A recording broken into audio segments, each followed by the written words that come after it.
Breaking news. প্রিয় দর্শক, জাতীয় সংসদ ভবনের পাওয়া খবর নিয়ে হাজির হয়েছি সকালের সংবাদে। মাননীয় স্বরাষ্ট্রমন্ত্রী জুলাই সনদ নিয়ে যখনই বক্তব্য দেন, ঠিক তখনই পুনরায় সংসদ ভবন মাইক বিভ্রাট সৃষ্টি করে। স্বরাষ্ট্রমন্ত্রী তার বক্তব্যে বলেন, জুলাই জাতীয় সনদ 2025-এর সকল দফা অঙ্গীকার নামার শতভাগ পরিপূর্ণ করতে আমরা অঙ্গীকারবদ্ধ।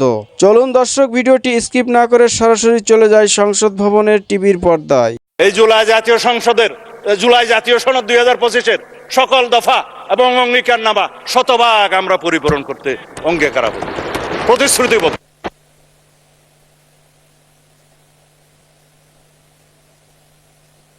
চলে গেছে, টোটাল চলে গেছে। মাইকে পুরো হাউসের মাইক নাই মাননীয় মন্ত্রী, আমার মাইকও বিভ্রাটের শিকার। আপনি তো মোটামুটি বলেছেন। এখন রাত 9:30 বাজে। আপনার কি কোনো কথা বাকি আছে এখন? আমার তো মনে হয় you have covered all the points.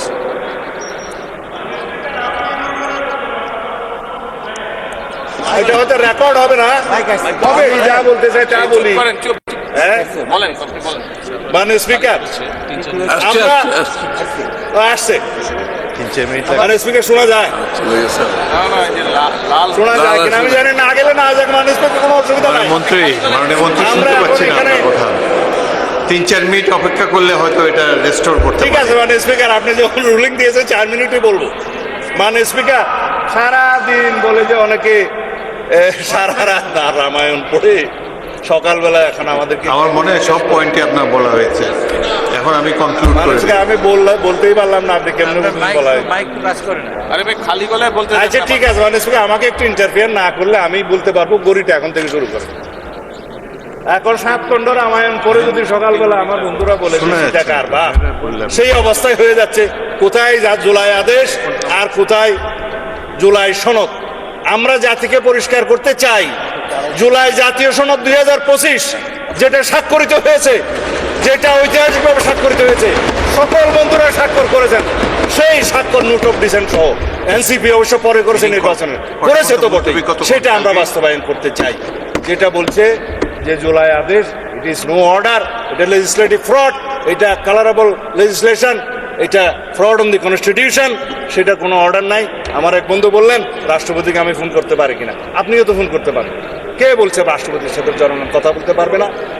এটা তো এমন বিষয় না যে রাষ্ট্রপতির সাথে আমরা কথা বলতে পারবো না।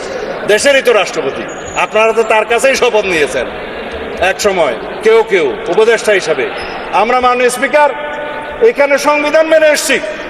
জিজ্ঞেস করেন প্রত্যেকটা সদস্যকে, যারা যে ফর্মে শপথ নিয়েছে, এটা 148 অনুচ্ছেদ অনুসারে, 3য় তফসিল অনুসারে ছাপানো শপথ। যার কাছে শপথ নিয়েছে সংবিধান অনুসারে, তার কাছে শপথ নেওয়ার কথা। যার কাছে স্পিকার, ডেপুটি স্পিকার নাই, প্রধান নির্বাচন কমিশনের শপথ নিয়েছে। এটাও এখানে আমরা সংবিধান মেনে এসেছি।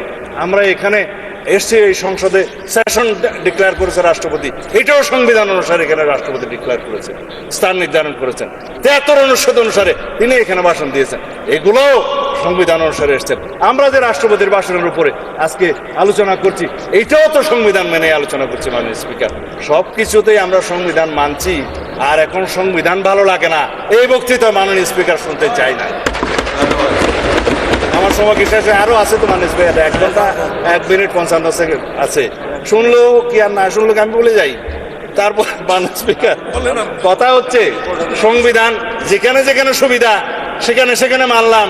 সংবিধান মানতে মানতে সাংবিধানিক উঠে নির্বাচিত হয়ে এখানে আসলাম, সাংবিধানিকভাবে শপথ নিলাম, সাংবিধানিকভাবে এখানে আলোচনা করছি, সাংবিধানিকভাবে এমপি হয়েছি এবং সংবিধান অনুযায়ী এখানে আলোচনা করছি, সমস্ত কিছু রুলস অ্যান্ড প্রসিডিওর মানছি।